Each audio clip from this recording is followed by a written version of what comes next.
જ્યારે મુંજાય તમારો જીવ તો પહોંચી જાવ દીવ. અહીં જરીક જરીક પીવું એના કરતા ન પહોંચી જાવ દીવ. બસ આ જ મેન્ટાલિટીનો ફાયદો ઉઠાવવામાં આવી રહ્યો છે દીવમાં. કેમ કે આ દીવની દુકાનવાળાને ખબર જ છે કે આ તળાવ તેરીસા ગુજરાતીઓ અહીંયા જ આવવાના છે અને કોઈ દી ભાઈડું ન હોય ને એવી રીતે આ દારૂ લેવા માટે જુઓ કેવી પડાપડી કરવામાં આવી રહી છે. હવાર પડ્યું નથી ને દુકાનનું શટર ઊંચું થાય ની પહેલા જ બગડા ચટી બોલી જાય, ઓ ભાઈ લાવો આટલી બોટલ ને લાવો આટલી બોટલ. અને અમુક તો પાછા પેટી ઉપાડે આખે આખી.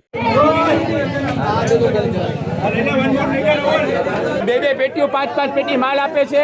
અને આજ તકનો ફાયદો ઉઠાવવામાં આવી રહ્યો છે દીવમાં. એટલે જે કિંમત વસૂલાવી જોઈએ ને એના કરતા વધુ કિંમત વસૂલાઈ રહી હોવાના આક્ષેપો થઈ રહ્યા છે. કે ત્યાં સુધી કે પેટીના 1500 થી 2-2000 રૂપિયા વધારે લેવામાં આવી રહ્યા હોવાના પણ આક્ષેપો થઈ રહ્યા છે. અને આવી રીતે અમુક ગાડીઓમાં તો નિયમ કરતા વધારે પેટીઓ બારોબાર સગે વગે પણ થતા હોવાના દ્રશ્યો સામે આવ્યા છે. એમ કહીએ ને કે દારૂ માટે દીવમાં હવારમાં આવા જ દંગલ જોવા મળી રહ્યા છે. આપણા ગુજરાતીઓ પાછા એવા તળાવ તરસા બની જાય ને કે દીવમાં તેમને બેફામ રીતે લૂંટવામાં આવે ને તો પણ તેઓ લૂંટાય છે. જે કિંમત દારૂની હોય એના કરતા અનેક ગણી ચૂકવીને પણ દારૂ તેઓને લેવો હોય છે. આમ દીવમાં દારૂની એટલી બધી ડિમાન્ડ વધી ગઈ છે ને કે કાળા બજારી શરૂ થઈ ગઈ છે. અને આ દીવના દુકાનદારો નિયમોને નેવે મૂકી નિયમોનો ઉલાળ્યો કરી અને બેફામ કિંમત વસૂલી રહ્યા છે. આમ છતાં તેઓને અટકાવનારું કોઈ નથી. ત્યારે કેન્દ્ર શાસિત દીવમાં નિયમોનો આ ઉલાળ્યો થઈ રહ્યો છે તેને કેમ નથી અટકાવવામાં આવી રહ્યો? બાકી એક વાત ચોક્કસ છે, આપણે ભલે પેટ્રોલ ડીઝલની કમી થઈ જાય પણ આ દારૂની કમી નહીં થાય એ વાત એટલી જ ફાઇનલ છે.